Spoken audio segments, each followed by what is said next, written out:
और मैं उस संगठन को बधाई देता हूं जिसने एक कार्यक्रम आयोजित किया है, आदिवासी मंडल, जो अपनी स्थापना का 50वां वर्ष भी आज पूरा कर रहा है।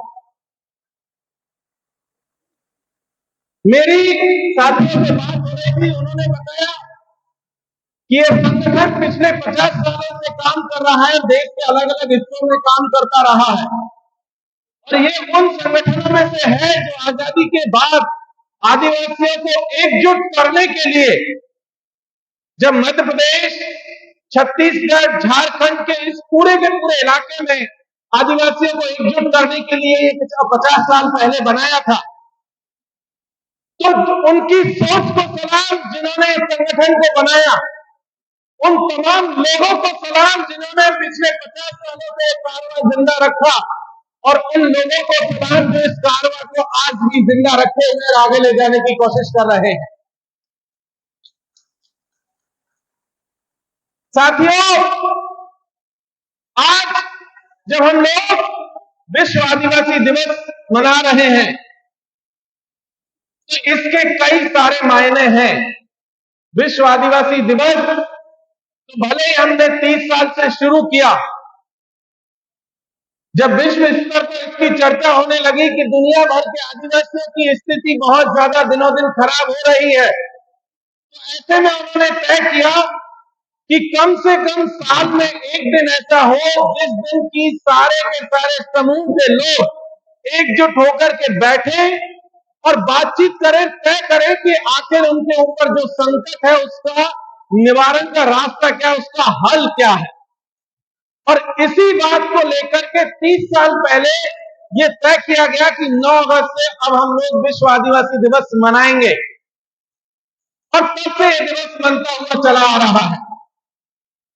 लेकिन हमें ये याद रखना है कि 30 साल पहले भले ये परंपरा शुरू हुई हो दुनिया के लेवल पर, लेकिन हमारे पुरखे जिनकी तस्वीरें आप पोस्टर में देख रहे होंगे, शहीद वीर गुंडाधर से लेकर के, आपने इधर तस्वीर देखी होगी जयपाल सिंह मुंडा की, बाबा साहब अम्बेडकर की, बिरसा मुंडा की तस्वीर आपने देखी होगी। उसके साथ साथ आप देखेंगे तो पता चलेगा ठाकुर गैन सिंह हलवा, तिलका मांझी से लेकर के वीर नारायण सिंह तक की एक बहुत लंबी परंपरा है, जब इसी तरीके से उन्होंने हमें अपने अधिकारों के लिए एकजुट किया था। इन तस्वीरों का एक महत्व है, ये याद दिलाने के लिए कि हमारे पुरखों की जो कुर्बानियां हैं उनका मूल्य क्या है, उन्होंने वो कुर्बानियां किस लिए दी थी। हम इन तस्वीरों को देख देख करके याद करते रहे कि हमारी कुर्बानियों को जाया मत जाने दीजिएगा। और इसीलिए आज हम लोग इस भिलाई की पावन धरती पर यहाँ पर एकजुट हुए हैं, अपने पुरखों की लड़ाई को याद करते हुए एकजुट हुए हैं। साथियों, अगर हम लोग देखें तो पिछले 200 सालों से आदिवासियों के खिलाफ एक जंग चल रही है, इस देश के भीतर और देश के बाहर भी।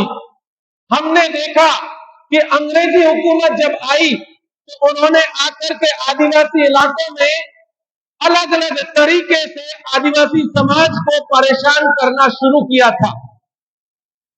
किसी को यहाँ पे जंगल की इमारती लकड़ी चाहिए थी, किसी को कोयला चाहिए था, किसी को लोहा चाहिए था, किसी को जमीन चाहिए थी, किसी को कुछ और चाहिए था।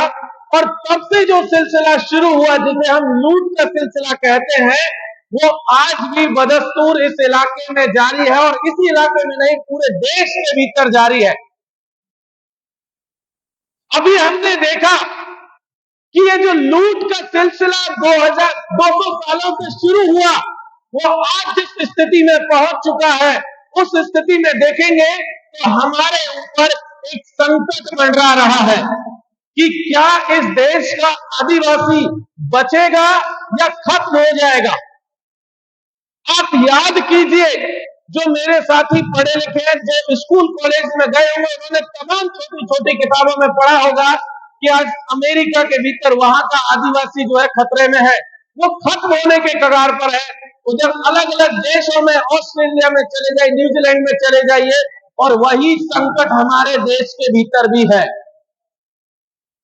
आपको बता दूं कि अभी अगले 8 से 10 सालों में इस देश के कम से कम 8 से 10 समूह जो आदिवासी समूह है वो खत्म हो जाएंगे।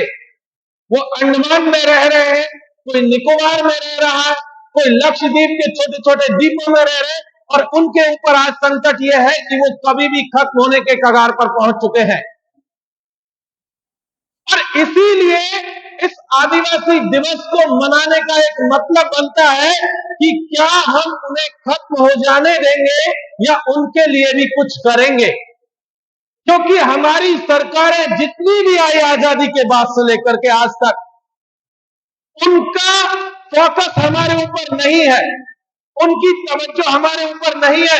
उनका पूरा ध्यान हमारी जमीनों पर है, हमारे जंगल पर है, हमारे नदियों पर है, हमारे पहाड़ों के ऊपर है। और छत्तीसगढ़ के लोग तो इसे भली भांति जानते हैं कि किस तरीके से लूट का सिलसिला हमारे देश में चल रहा है। अब ऐसे में जब देखेंगे तो कहा जा रहा है कि इस देश का विकास किया जा रहा है, लेकिन दरअसल देश के विकास के नाम पर आदिवासियों का विनाश किया जा रहा है। और ये विनाश का सिलसिला जो अंग्रेजों ने शुरू किया वो आज भी चल रहा है। उनका एक ही उद्देश्य है, कैसे आदिवासियों को खदेड़ करके उनकी जमीनों पर कब्जा कर लिया जाए। और इसीलिए आप देखेंगे तो पता चलेगा कि आदिवासी इलाकों में सुविधाओं के नाम पर ना बिजली है, ना स्कूल है, ना अस्पताल है, कोई चीज नहीं आपको देखने को मिलेगी। लेकिन वहां पर सरकारी मशीनरी मौजूद है ताकि वो वहां से लूट करके ले जा सके। लूट के बहुत सारे हथकंडे हम लोग देख रहे हैं।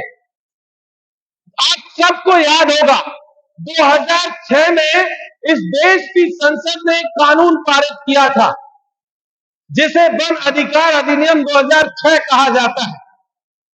उस अधिनियम के तहत हमने डेटा जब निकाला पिछले साल पार्लियामेंट के भीतर, जब डेटा आया तो उस अधिनियम में यह वादा किया गया था कि इस देश के जितने भी जो आदिवासी हैं जिनके पास जमीनों पर पट्टे नहीं है उन सबको जमीनों पर पट्टा दिया जाएगा।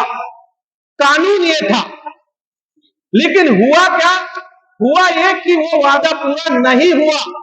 और पिछले साल जो डेटा आया उसमें कहा गया कि मात्र इस देश में जिसमें आदिवासियों की आबादी लगभग 13 करोड़ है, उसमें से मात्र 44 लाख लोगों ने जमीनों पर पट्टे के लिए सिर्फ आवेदन किया है। और पट्टे दिए कितने लोगों को है? मात्र 23 लाख को। अब छत्तीसगढ़ के यहाँ पर उठा करके देख लीजिए, लगभग 10 लाख लोगों ने आवेदन किया था जमीनों पर पट्टे के लिए, जिसमें सामूहिक जमीनें भी थी और अलग अलग अकेले परिवार के लोगों की भी जमीनें थी। और कितने लोगों को जमीनें मिली? मात्र 5 लाख लोगों को। बाकी का पूरा आदिवासी समाज ने तो अभी आवेदन किया ही नहीं था। और जमीनें जिन्होंने किया उनमें आधे लोगों को जमीनें मिली।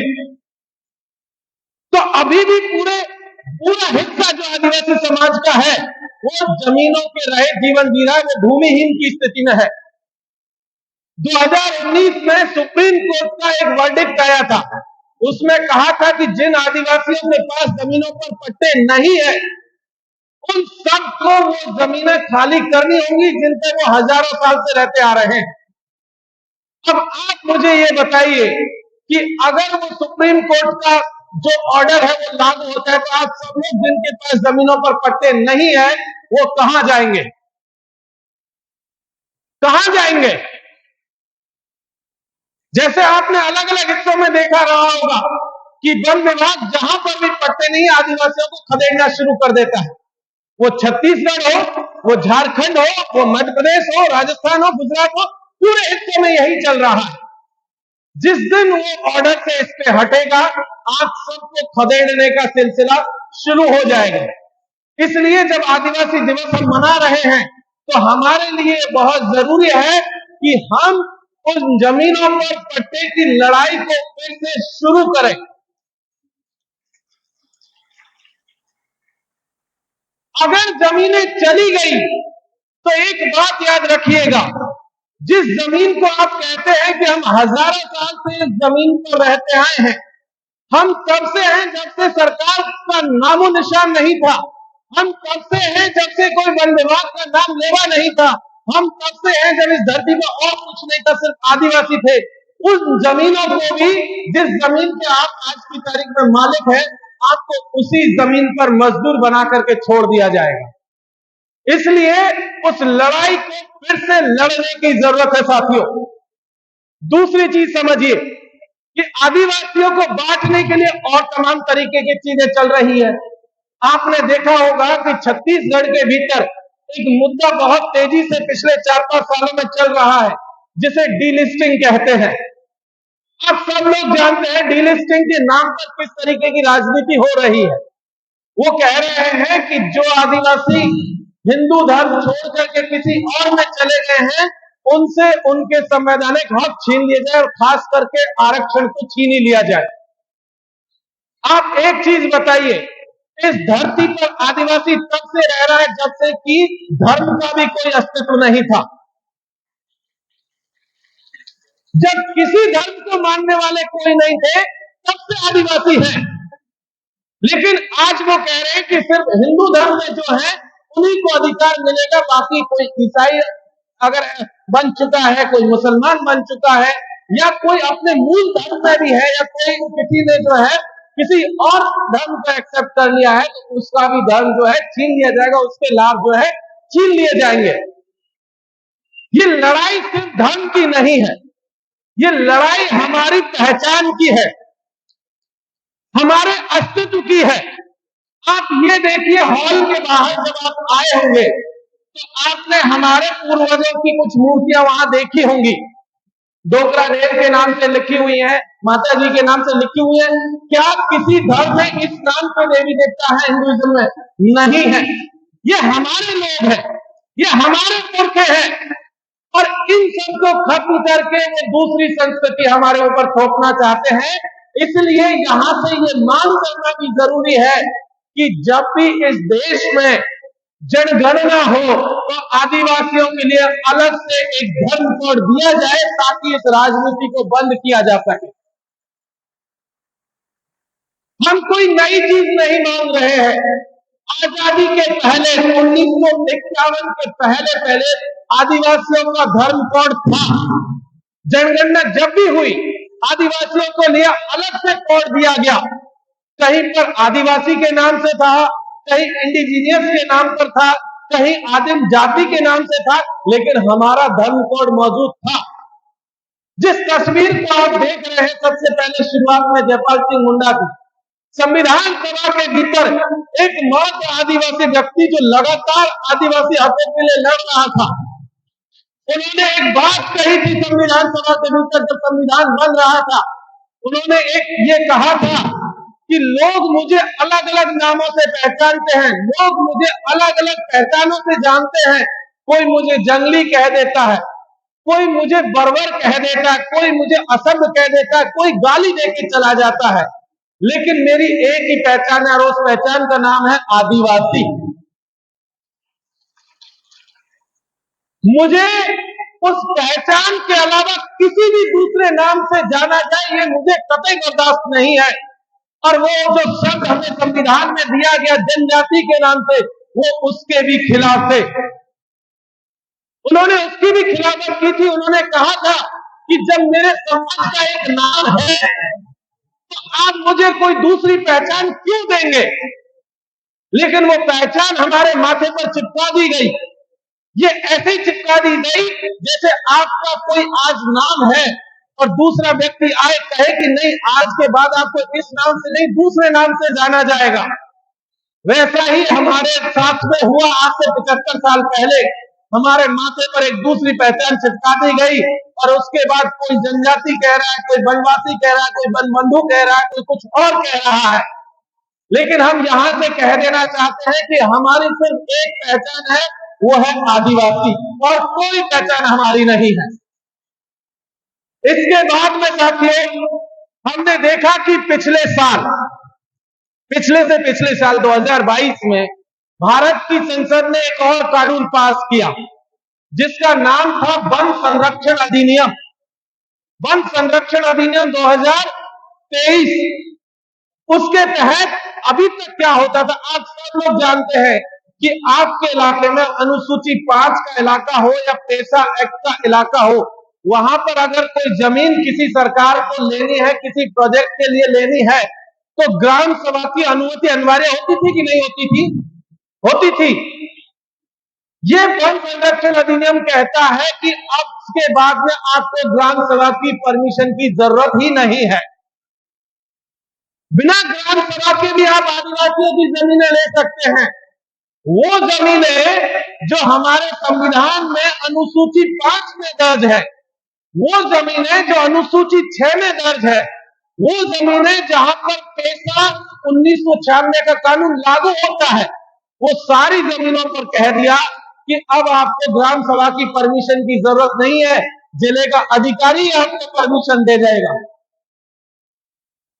आप सोचिए कि अगर आपके हाथ से ये संविधान की ताकत छीन ली गई और उस अधिकारी को दे दी गई जो कि आदिवासी नहीं है, ना आपके इलाके का है, कहीं से आया है और उसका एक ही काम है कि सरकार की जी हुजूरी करना, उसको आदिवासियों से कोई मतलब नहीं, और वो आपकी जमीन सिर्फ एक साइन करके दे देगा, वो जमीन जिसपे आप हजारों सालों से रहते आए हैं।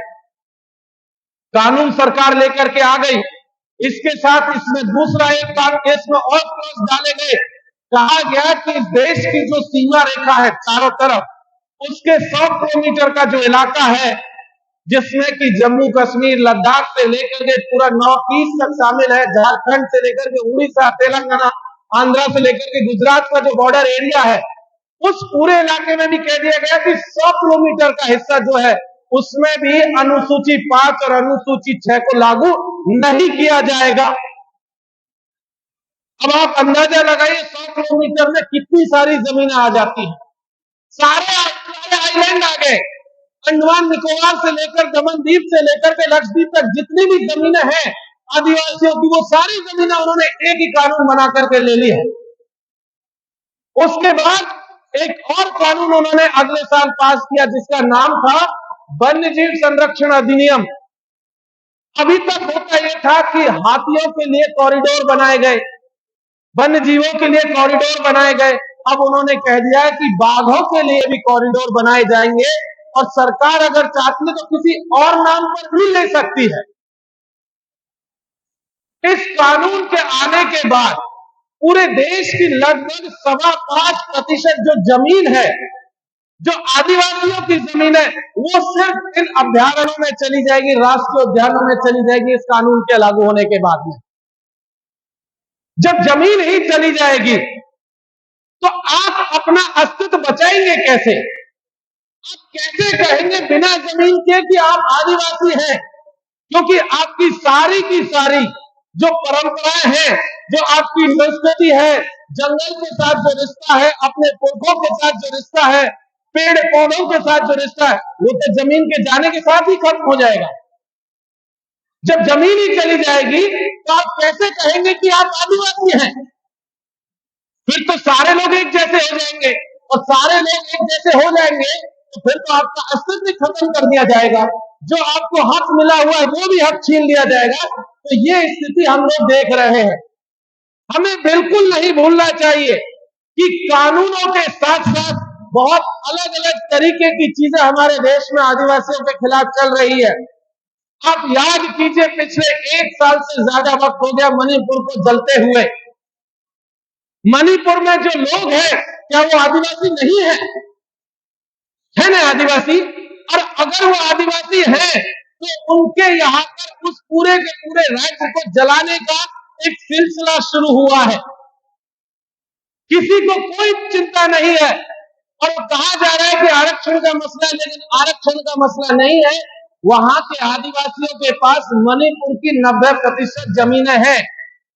उस जमीन को छीन करके गैर आदिवासियों को देना है, इसलिए एक कम्युनिटी को पहले आदिवासी बना रहे हैं। बस यही मसला है, और इसीलिए पूरे मणिपुर को आग में झोंक दिया गया। जब यहां से हम विश्व आदिवासी दिवस मना रहे हैं तो हम यहां से ये बात भी कह देना चाहते हैं कि मणिपुर के आदिवासियों, आप अकेले नहीं हो। छत्तीसगढ़ के लोग भी आपके साथ में है, राजस्थान के लोग भी आपके साथ में है, दिल्ली के लोग भी आपके साथ में है। इसी तरीके का मामला लद्दाख के भीतर चल रहा है। लद्दाख में भी देखेंगे तो लद्दाख के लोग आंदोलन कर रहे हैं कि हमें यहां पर अनुसूची 6 दे दी जाए, हमें नौकरियों में आरक्षण दे दिया जाए। यहां पर वो चाहते हैं कि उनके यहां तो चुनाव ही नहीं हो रहे 6 साल से, 6-7 साल हो गए, 7 साल से कोई चुनाव नहीं है 2017 में। वो कह रहे हैं कि हमारे तो कम से कम चुनाव तो करवा दो। लेकिन आज तक पूरा का पूरा एक यूनियन टेरिटरी, एक केंद्र शासित प्रदेश बिना चुनावों के रह रहा है। ये इस देश के लोकतंत्र के लिए कितना खराब बात है कि आपके प्रतिनिधि तक नहीं है कोई। तो इसलिए उनको भी सॉलिडारिटी देने की जरूरत है और उनके साथ साथ बस्तर के लोगों को भी सॉलिडारिटी देने की जरूरत है, जिनकी जमीनों को लगातार अलग अलग नामों से छीना जा रहा है। अभी हमारे देश के प्रधानमंत्री ने एक कैंपेन चलाई है, कह रहे हैं कि एक पेड़ मां के नाम, लेकिन हसदेव का पूरा जंगल एक बाप को दे दिया है। और जिनको जंगल दिया है उन्होंने लगभग ऑफिशियल एक डेटा कहता है, संसद के भीतर सरकार ने पेश किया कि वो लगभग 3.25 लाख पेड़ काटेंगे। जंगल है 1,70,000 हेक्टेयर का,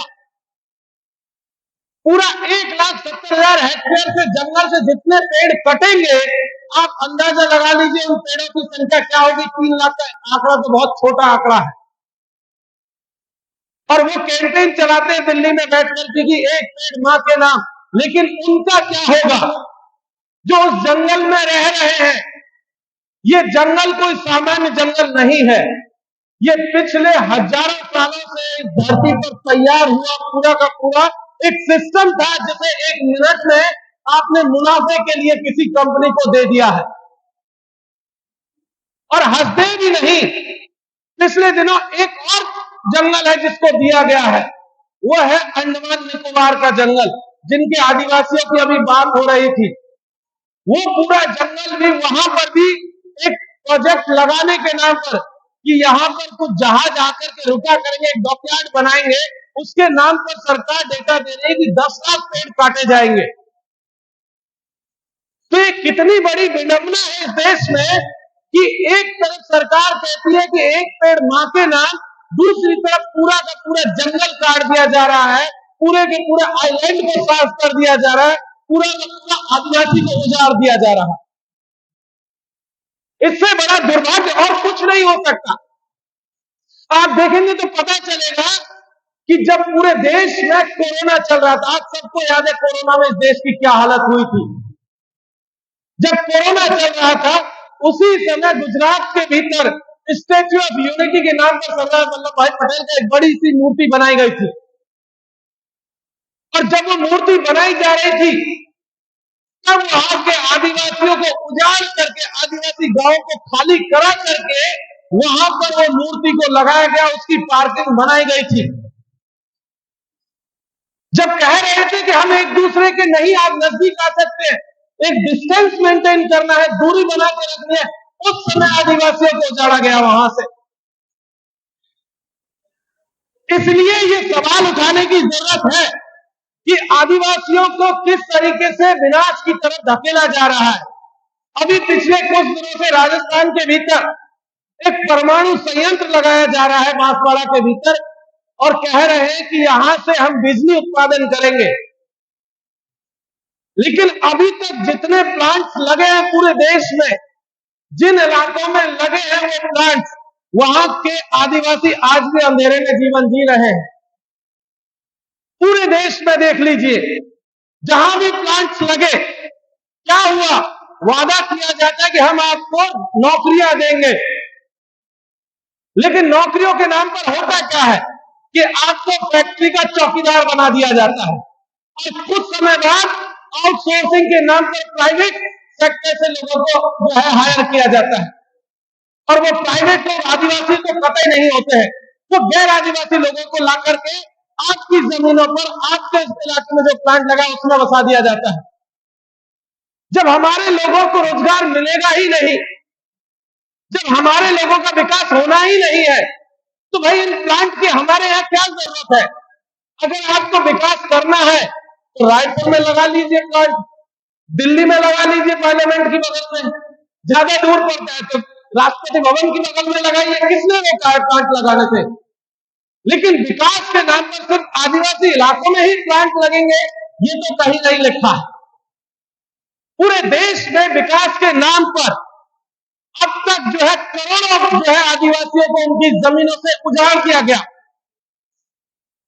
करोड़ों आदिवासी उजाड़ दिए गए, कहीं पर दोबारा उनको रहने के लिए जमीनें नहीं मिली, और वही सिलसिला आज भी जारी है।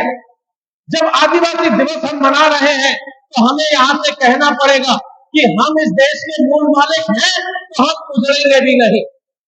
आप अपने प्लांट कहीं भी ले जाइए, जहां आपको ले जाना ले जाइए, हम अपनी जमीनें आपको नहीं देने वाले हैं। एक तीसरा सिलसिला भी शुरू हुआ है। आजकल आपने देखा होगा कि सुप्रीम कोर्ट का एक जजमेंट आया हुआ है। सुप्रीम कोर्ट ने कहा है कि एसटी एससी रिजर्वेशन में बंटवारा हो जाना चाहिए। उसकी थोड़ी सी कहानी मैं आपको सुना देता हूं कि पूरा केस क्या है।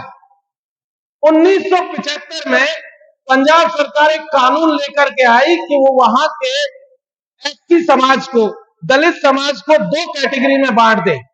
वो कानून लेकर के आई 1974 में, वो कानून आया, लागू हो गया। 2004 में इसी तरीके का कानून आंध्र प्रदेश सरकार लेकर के आई। उन्होंने जब लाया तो उसके खिलाफ लोग सुप्रीम कोर्ट चले गए।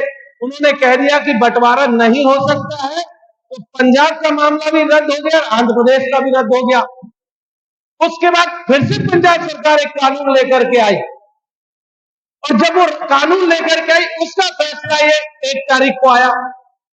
सवाल सरकार ने सिर्फ इतना सा पूछा था सुप्रीम कोर्ट से कि क्या भाई बंटवारा हो सकता है कि नहीं हो सकता है। सुप्रीम कोर्ट ने फैसला क्या दिया?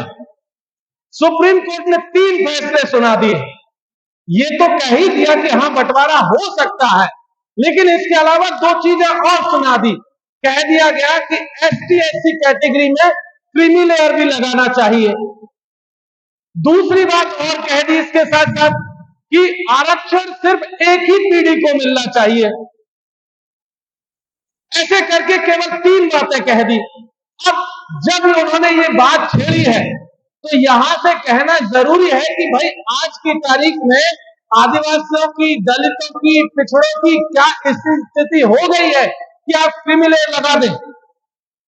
तो पूरे देश में ऐसे समझ लीजिए कि सरकारी नौकरियां, चाहे वो केंद्र सरकार की हो चाहे राज्य सरकार की हो, पूरे देश में लगभग 2 करोड़ नौकरियां हैं, और वो रिजर्वेशन है 50% में, तो लगभग 1 करोड़ नौकरियां दलित, आदिवासी और पिछड़ों की बनती है। उसमें से 27% के हिसाब से लगभग 54 लाख नौकरियां ओबीसी की काट दो तो मात्र 46 लाख नौकरियां इस देश में एसटी और एससी की है। 46 लाख नौकरियां, उसमें खाली जो वैकेंसी है वो भी है, पुराना बैकलॉग है वो भी पड़ा हुआ है, और वो सारा खाली जो है वो तो है ही। तो ऐसे में इस देश में लगभग आदिवासियों की, दलितों की 42 करोड़ आबादी है, नौकरियां हैं मात्र 46 लाख, और 46 लाख में से सरकार ने एक आंकड़ा दे रखा है कि 9 लाख कुछ हजार वैकेंसियां तो खाली हैं। तो वो 9 लाख को और माइनस कर दें तो लगभग 36-37 लाख नौकरियां बचती है। तो जब पूरे देश में 36 लाख नौकरियां ही आपने दलितों और आदिवासियों को दी है, तो आप ये कैसे कह सकते हैं कि एसटी एससी में बंटवारा हो जाना चाहिए? सबसे पहले तो यही गलत है। दूसरा ये गलत है कि अभी तक जिस क्रीमी लेयर की आप बात करें वो क्रीम तो अभी तैयार हुआ ही नहीं। एसटी एससी के मात्र एसटी के लगभग 1 से 1.5% लोग हैं जो क्रीमी लेयर के लायक हुए हैं, जो ए ग्रेड की नौकरियों में सिर्फ 1 से 1.5%, बाकी तो सारा खाली है। जब बाकी सारा खाली है तो हमें यह समझना चाहिए कि सुप्रीम कोर्ट भी इस देश का किस तरीके से दलितों के खिलाफ, आदिवासियों के खिलाफ, पिछड़ों के खिलाफ एक साजिश रच रहा है और इस साजिश को समझने की जरूरत है। ऐसा नहीं है कि सुप्रीम कोर्ट अकेला इसमें शामिल है, बाकी सारे पूरा सम्मान है कोर्ट का, लेकिन आलोचना का अधिकार भी हमारे पास है। जब जजमेंट पब्लिक डोमेन में आ जाए उसकी आलोचना करना बहुत जरूरी है कि हमारे हित में है कि नहीं है। अगर कोई बात हमारे हित में नहीं है तो उसकी पुरजोर खिलाफत की जानी चाहिए। अगर हम आज नहीं बोलेंगे, आजादी के 75 साल बाद भी नहीं बोलेंगे, तो एक दिन तो ये खत्म कर देंगे और जब खत्म कर देंगे सब गुजर जाएगा, उसके बाद लड़के क्या फायदा होगा। इसलिए इस बात को ध्यान में रखने की जरूरत है साथियों कि अब हमारी लड़ाई जो है वो लड़ाई है कि कैसे हम अपने बच्चों को, अपने भाइयों को, बहनों को एजुकेशन दे सकते हैं, शिक्षा दे सकते हैं। आपके यहां से बहुत सारे लोग दिल्ली विश्वविद्यालय के भीतर, जिसमें कंवर समाज के कुछ बच्चे मेरे संपर्क में हैं, उन सबके साथ हम लोग उठते बैठते बातचीत होती है, वो बताते हैं अपने समाज के बारे में कि कंवर समाज की क्या स्थिति है और बाकी समाजों की भी क्या स्थिति है छत्तीसगढ़ में। वो बताते हैं कि सर हमारे बच्चे छत्तीसगढ़ से कभी दिल्ली पढ़ने के लिए पहुंच ही नहीं पा रहे हैं। तो इसलिए यहां से कहने की जरूरत है कि आप अपने बच्चों को अच्छी शिक्षा दिलाइए।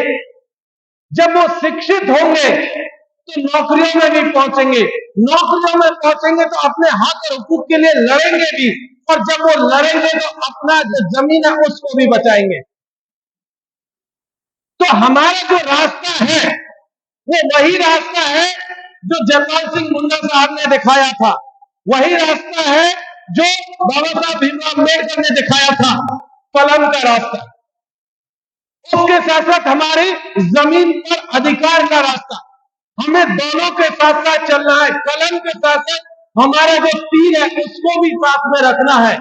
हम लोग दिल्ली यूनिवर्सिटी में एक नारा लगाते हैं कि कलम को तीर होने दो। तो जो कलम को तीर होने की बात कही जा रही है उसका मतलब यह है कि ये दोनों एक साथ साथ चलेंगे, दोनों अलग अलग नहीं है, एक साथ चलेंगे।